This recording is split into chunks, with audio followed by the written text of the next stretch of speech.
Eu quero saber, 58, 62, 70, 94 e 2002, qual a sua seleção preferida? Quase todas essas seleções, a gente vai contar nesse episódio do Chuteira Preta, chegaram ou cornetadas, ou desacreditadas, ou xingadas, ou tudo ao mesmo tempo. Já passamos por perrengues e vamos contar alguns deles exatamente nas 5 conquistas de Copas do Mundo.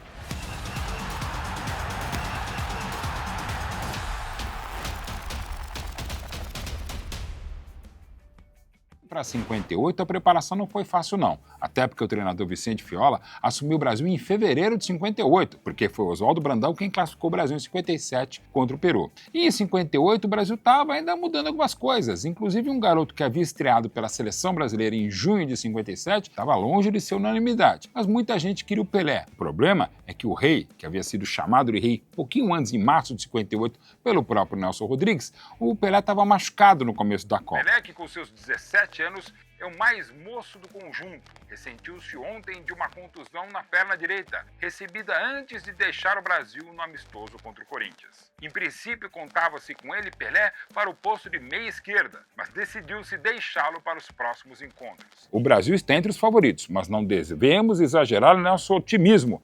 A seleção possui qualidades para fazer figura destacada e até, quem sabe, ganhar a Copa do Mundo. Mas a gente era aquela coisa, aquilo que meses antes havia definido muito bem de novo o Nelson Rodrigues, o complexo de vira-lata.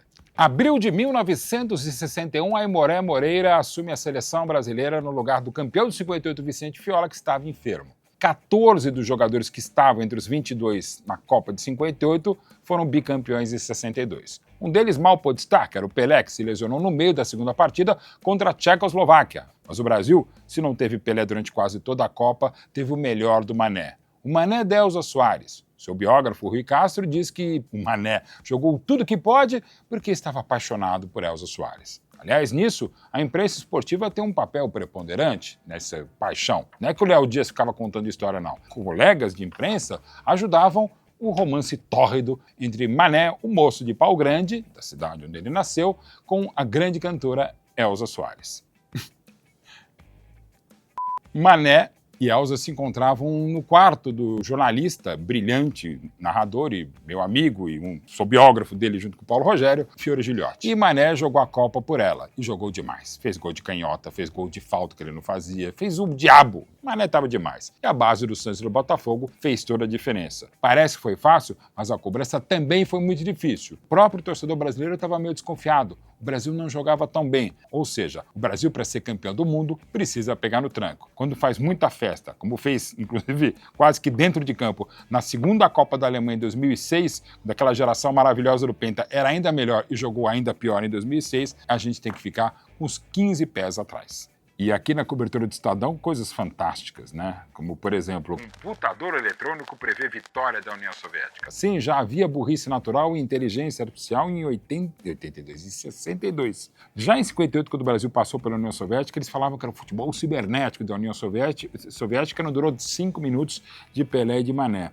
E na Copa de 62, o computador dizia que a União Soviética, que tinha um time inferior ao de 58, ia ganhar a Copa do Mundo. Não é muita gente que sabe. Eu mesmo não sabia. Regulamento da 7ª Taça Gilles Rimet, Copa do Chile de 62, e isso, se não me engano, valeu até a Copa de 78, tá? E se em vez de Brasil 3, Tchecoslováquia 1 de virada, o jogo tivesse terminado, sei lá, 1-1, 0-0? O que aconteceria? Um jogo extra, na terça-feira, 48 horas depois. Se no jogo extra, 2 dias depois da final, ou seja, numa terça-feira, o jogo terminasse empatado, aí sim teríamos a prorrogação, 2 tempos de 15. E se terminasse empatada a prorrogação da segunda partida do jogo extra numa final da Copa do Mundo como essa do Chile em 62? O que iria acontecer? Disputa de pênaltis? Não. Sorteio. Imagina se ser campeão do mundo no sorteio, coisas do futebol. 90 milhões em ação. Que música espetacular do Miguel Gustavo. Tinha a ver com a ditadura militar, mas teve muito a ver com a melhor seleção de todos os tempos. Aquela que levou 112 dias de preparação com 2 treinadores diferentes para chegar primeiro ao México, nas palavras do Zagallo, para ser a última a sair. E o velho Lobo, então o jovem Lobo, acertou. Mas no começo não estava legal. O time era vaiado, o time era xingado, achincalhado, e problemas extracampo levaram, inclusive, o técnico João Saldanha a ser demitido em 16 de março de 70. E não só porque ele era comunista, porque se fosse só isso, ele nem teria sido apontado o treinador do Brasil em 1969, em plena ditadura militar. Mas o que levou João Saldanha a sair da seleção brasileira foi que um dia ele, ouvindo o rádio no Rio de Janeiro, o então treinador do Flamengo, Yustric, chamado de Omão, criticou muito o Saldanha, e segundo o Saldanha até no aspecto pessoal, e o Saldanha, quem nunca, resolveu tomar satisfações. O que ele fez naquela noite de sexta-feira na concentração do Flamengo em São Conrado, bateu na porta, tocou a campainha, o segurança foi ver, era o treinador da seleção. Quero falar com o Yustric, o treinador do Flamengo. Pô, ele não tá aqui. Resultado, o Saldanha invadiu a concentração armado e foi atrás do treinador do Flamengo. Mais ou menos como se hoje o Ancelotti lesse no Estadão que o Felipe Luiz fez uma crítica, por que não foi armado ao ninho do urubu para pegar o treinador. Por sorte, o Omão saiu correndo, né? Fugiu do Saldanha, levou 2 dias para o Flamengo registrar um boletim de ocorrência e um dia depois ele foi demitido, o João Saldanha, por uma série de fatores, e convenhamos, por ter invadido a concentração do Flamengo armado para pegar o treinador do Flamengo. Não era o melhor dos ambientes, mas o João Saldanha era um gênio, genioso.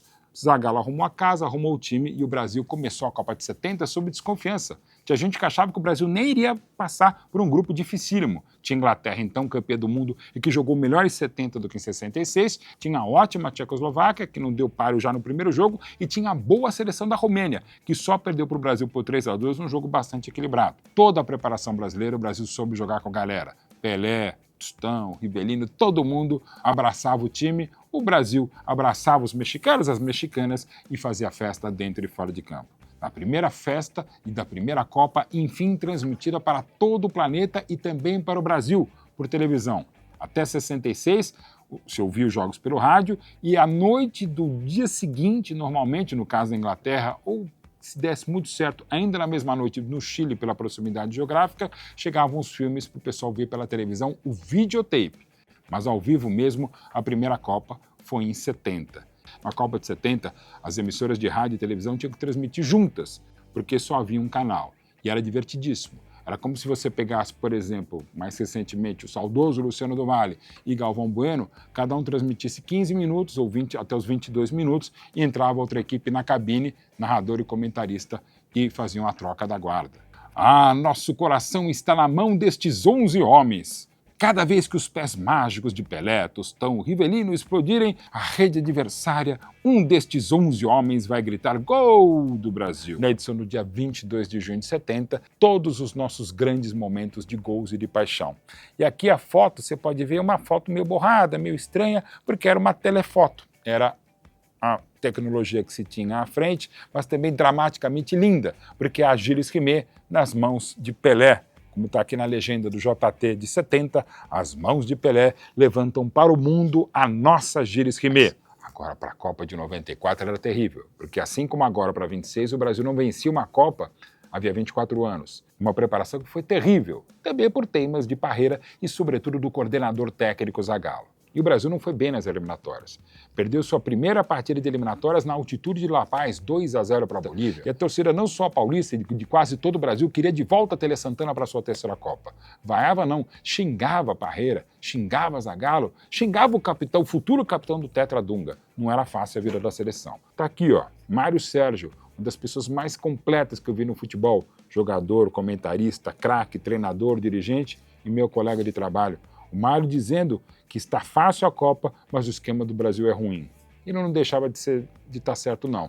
Parreira travou muito a seleção, fez uma camisa de força tática no Brasil de 94, que foi disparada a melhor seleção da Copa, mas podia jogar mais bonito, como jogava o Romário e Bebeto. E outro que também escrevia é o saudoso Luiz Fernando Veríssimo. Para mim, o maior texto da história da imprensa brasileira, dizia na primeira página do Estadão, daquela segunda-feira, 20 de junho de 1994, dia da estreia do Brasil em Palo Alto contra a seleção da Rússia, que se o Brasil não for bem, não faz mal, pois o mundo pode acabar até antes da Copa. No dia 16, um cometa se chocará contra Júpiter com a força de 10 mil Dungas. De qualquer maneira, é bom rezar. Ou seja, e ele colorado, e o Dunga também grande, bandeira colorada, o Luiz Fernando Veríssimo sabia que a gente ia sofrer com o calor e até com o futebol daquela seleção que mereceu ser tetra em 94. Assista hoje na Band Bebeto e Romário marcando uma perestroika no goleiro russo. Já não era desde 91 mais a União Soviética, mas os termos perestroika e glasnost ainda faziam parte do nosso cotidiano. É tetra, já cantaria lá no Rose Bowl o Galvão Bueno, pouco acima de onde eu estava. Tafarel garantiu a vitória nos pênaltis, e aqui a foto maravilhosa da celebração brasileira, a homenagem do título oferecido a Ayrton Senna, tetra, e depois a corneta. Apesar do Parreira, garra e dedicação da equipe superaram os problemas táticos, que de fato existiam. O Brasil podia jogar melhor, mas ninguém jogou melhor que o Brasil na Copa de 94. E tinha a Guerra das Cervejas, tanto é que tinha a Antártica na capa do JT, mas na capa do caderno está aqui Kaiser, o famoso baixinho da Kaiser. Podia ser outro famoso baixinho, que era o Romário, que nos trouxe o teto. Sexta-feira, 16 de novembro de 2001. Scolari agora quer mais poder na seleção. E olha que sufoco. Pra você ter uma ideia, em 18 jogos das eliminatórias para a Copa na Ásia, no Japão e na Coreia do Sul em 2002, a seleção brasileira convocou 104 jogadores. E quem convocou? 4 treinadores diferentes. Primeiro Luxemburgo, que saiu mais problemas extracampo do que de campo. Depois Candinho, que era seu auxiliar, treinou um jogo a seleção brasileira numa goleada contra a Venezuela em Maracaibo. Depois Leão, demitido depois de uma má participação de um time D do Brasil na Copa das Confederações lá no Japão. E enfim o Filipão. E quando assume a seleção, me liga, a gente estava muito bem na época, e fala: Mauro, eu não tenho nada aqui sobre os adversários da seleção. E na época eu trabalhava num canal chamado PSN, você pode me ajudar a destrinchar a seleção do Uruguai, a fazer um relatório? Eu fiz um relatório dentro das minhas imitações, que o Filipão agradeceu, tal. Até uma das jogadas mais fortes do Uruguai, no relatório eu falava que aconteceria, aconteceu, foi o lance do pênalti da vitória do Uruguai contra o Brasil por 1-0 em Montevidéu na estreia do Filipão, e mesmo assim foi um sufoco só. Logo depois o Brasil perde as quartas de final da Copa América, com um time que não era titular, mas perde por 2-0 para Honduras, um momento terrível.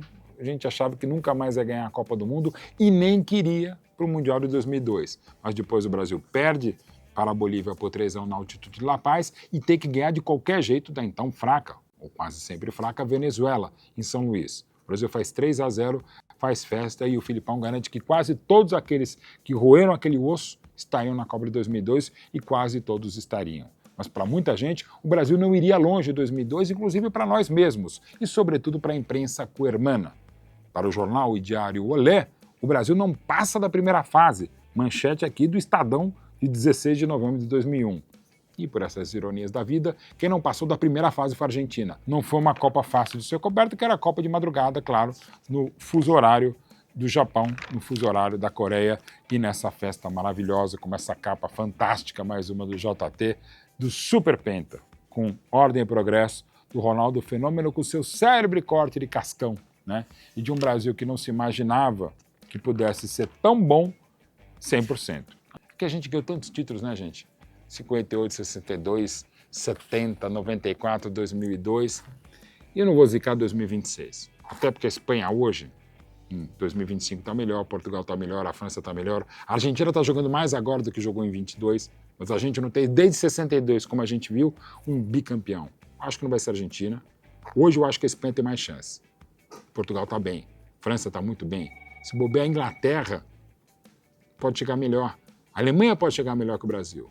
Mas na dúvida, e já tocou o telefone aqui, pode tocar mais uma vez o 90 milhões. Agora são 220 milhões? Quantos somos? 220, né? Quase, tá. Mais de 200 milhões em ação.